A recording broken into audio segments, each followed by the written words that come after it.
Hello student, कैसे हैं आप। नेक्सस एजुकेशन पॉइंट में आपका स्वागत है। हम हाजिर एक नई वीडियो के साथ। आज हम बात करेंगे बीपीएससी 132 भारतीय सरकार और राजनीति, इग्नू यूनिवर्सिटी।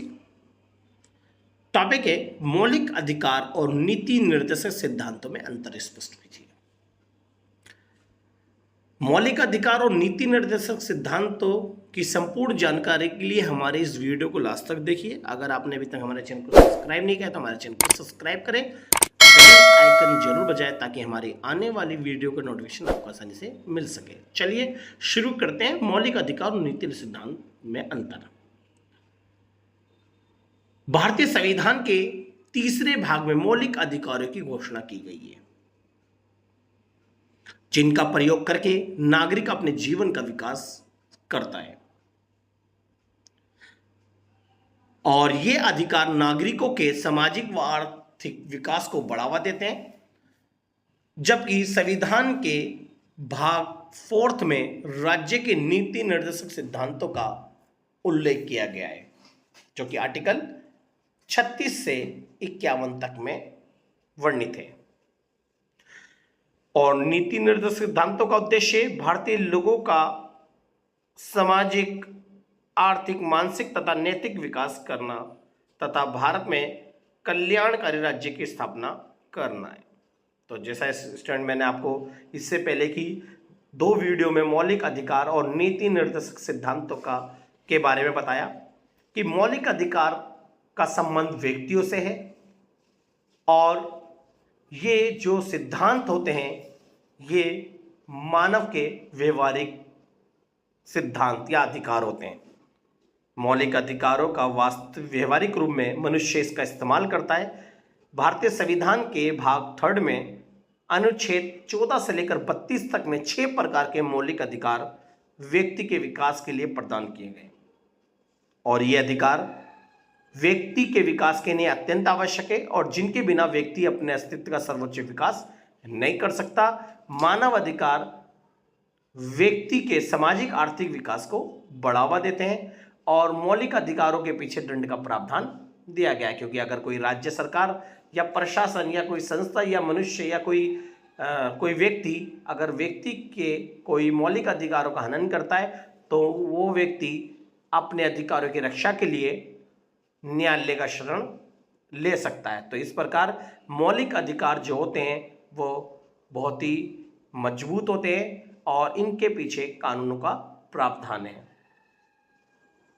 जबकि नीति निर्देशक सिद्धांत भारतीय संविधान के अनुच्छेद 36 से 51 में इसका उल्लेख किया गया है, और ये 16 प्रकार के सिद्धांत राज्य सरकार को यानी देश की सरकार को प्रदान किए गए हैं, और ये नीति सिद्धांत सरकार से संबंधित होते हैं और ये सरकार का पथ प्रदर्शक या मार्गदर्शन करते हैं, और ये बताते हैं कि सरकार को कौन कौन से कार्य करने चाहिए और कौन कौन से कार्य करने नहीं चाहिए, और इन सिद्धांतों के पीछे दंड का प्रावधान नहीं है, क्योंकि इन सिद्धांतों का पालन करना ना करना सरकार पे डिपेंड करता है।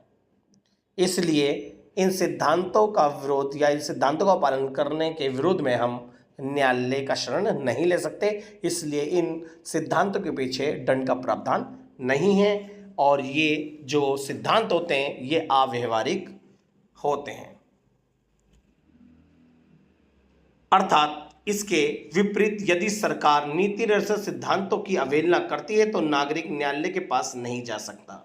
इस प्रकार मौलिक अधिकार और नीति सिद्धांत हमारे संविधान निर्माताओं ने संविधान में शामिल किए हैं। आगे चलते हैं, मौलिक अधिकार और नीति सिद्धांतों में अंतर क्या है। तो स्टूडेंट, पहला अंतर हम बनाएंगे संविधान में वर्णित के आधार पर तुलना, यानी संविधान में मौलिक अधिकार और नीति निर्देशक सिद्धांतों का उल्लेख किस प्रकार किया है। मौलिक अधिकार भारतीय संविधान के भाग 3 में अनुच्छेद 14 से लेकर 32 तक में वर्णित है, जबकि नीति निर्देशक सिद्धांत भारतीय संविधान के भाग 4 में अनुच्छेद 36 से 51 तक में वर्णित है। यानी मौलिक अधिकार 6 प्रकार के अधिकार है, जबकि नीति निर्देशक सिद्धांत 16 प्रकार के सिद्धांत हैं। नेक्स्ट है न्यायालय के संरक्षण के आधार पर। जी, जैसा कि मैंने आपको अभी बताया कि मौलिक अधिकार मनुष्य को प्रदान किए गए। अगर कोई मनुष्य या सरकार या संस्था अगर मौलिक अधिकारों का हनन करती है, किसी व्यक्ति के अधिकारों का हनन करती है, तो वो न्यायालय में जा सकता है और न्यायालय की शरण ले सकता है। जबकि नीति निर्णय सिद्धांतों में कोई भी व्यक्ति न्यायालय का संरक्षण नहीं ले सकता। मौलिक अधिकारों को न्यायालय का संरक्षण प्राप्त है। जिन नागरिकों के मौलिक अधिकारों का हनन होता है तो वह न्यायालय में याचिका दायर कर सकता है, जबकि नीति निर्देशक सिद्धांत को न्यायालय का संरक्षण प्राप्त नहीं है। तो नेक्स्ट है स्वरूप के आधार पर तुलना। जी, अब देखते हैं मौलिक अधिकार और नीति निर्देशक सिद्धांत स्वरूप के आधार पर किस प्रकार इसकी तुलना की जा सकती है। मौलिक अधिकारों का स्वरूप नकारात्मक होता है, क्योंकि ये न्यायालय का संरक्षण प्राप्त है और न्यायालय में जाके जो व्यक्ति के अधिकारों को छीन रहा है या उसका हनन कर रहा है तो उसे दंडित कर सकता है। इसलिए मौलिक अधिकारों का स्वरूप नकारात्मक है।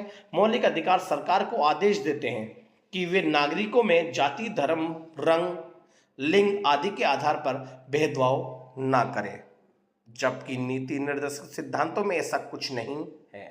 इसलिए इनका स्वरूप सकारात्मक है, क्योंकि नीति सिद्धांतों के पीछे दंड का प्रावधान यानी न्यायालय का संरक्षण प्राप्त नहीं है। नेक्स्ट है दंड के आधार पर तुलना। जी, मौलिक अधिकारों और नीति निर्देशक सिद्धांतों की दंड के प्रावधान के आधार पर हम तुलना कर सकते हैं। मौलिक अधिकारों के पीछे दंड का प्रावधान होता है। यदि किसी व्यक्ति के अधिकारों को छेड़ता है या हनन करता है तो व्यक्ति उसके खिलाफ याचिका दायर करके उसे दंड दिला सकता है, जबकि नीति निर्देशक सिद्धांतों के पीछे ऐसा कोई प्रावधान नहीं है, यानी वो दंड का प्रावधान नहीं दिया गया है। नेक्स्ट है संबंधों के आधार पर तुलना। मौलिक अधिकारों का संबंध मुख्य रूप से व्यक्ति से है, जबकि व्यक्तियों को मौलिक अधिकार मानव होने के नाते मिले हैं, जबकि नीति निर्देशक सिद्धांतों का संबंध समाज व सरकार से है। नेक्स्ट है स्रोत के आधार पर तुलना। स्रोत के आधार पर तुलना यानी मौलिक अधिकारों और नीति सिद्धांतों की तुलना हम स्रोत के आधार पर कर सकते हैं। मौलिक अधिकारों को संयुक्त राज्य अमेरिका के संविधान से लिए हैं, जबकि नीति निर्देशक सिद्धांतों को आयरलैंड के संविधान से लिया गया है। नेक्स्ट है व्यक्तिवादी या सामूहिक के आधार पर तुलना। जी, मौलिक अधिकारों और नीति सिद्धांतों की व्यक्तिवादी और सामूहिक के आधार पर तुलना कर सकते हैं। मौलिक अधिकार देश के सभी नागरिकों के अधिकारों और कल्याण को बढ़ावा देने में मदद करते हैं, जबकि नीति निर्देशक सिद्धांत का प्रावधान सामूहिक रूप से देश के संपूर्ण समुदायों के कल्याण को बढ़ावा देने में मदद करते हैं। इस प्रकार हम मौलिक अधिकार और नीति सिद्धांतों की तुलना कर सकते हैं। नेक्स्ट है निलंबित के आधार पर तुलना। जी, मौलिक अधिकार और नीति सिद्धांतों की तुलना हम निलंबित के आधार पर भी कर सकते हैं। जैसा कि मौलिक अधिकारों को अनुच्छेद 20 और 21 को छोड़कर आपातकाल में स्थगित किया जा सकता है, निलंबित किया जा सकता है। यानी अगर आपातकाल लगाया गया है तो आपके जो 6 प्रकार के मौलिक अधिकार अनुच्छेद 14 से लेकर 32 में सारे अधिकार सरकार आपके अधिकारों पर प्रतिबंध लगा सकती है, लेकिन अनुच्छेद 20 और 21 को छोड़कर, यानी अनुच्छेद 20 और 21 में किसी भी हाल में आपके मौलिक अधिकारों को छीन नहीं सकती सरकार, जबकि नीति निर्देशक सिद्धांतों को किसी भी हालत में निलंबित नहीं किया जा सकता, क्योंकि यह अव्यवहारिक है। तो इसलिए निलंबित के आधार पर हम तुलना कर सकते हैं। ये हमने जो बात करी मौलिक अधिकार और नीति निर्देशक सिद्धांतों के बीच तुलना के बारे में, ये topic most very important topic आपके एग्जाम में बहुत ज़्यादा आता है। इस टॉपिक को आप बहुत अच्छे से कर लीजिएगा। अगर आपको हमारी वीडियो अच्छी लगी हो तो हमारे चैनल को सब्सक्राइब करें, बेल आइकन जरूर बजाएं, लाइक कमेंट शेयर करना ना भूलें।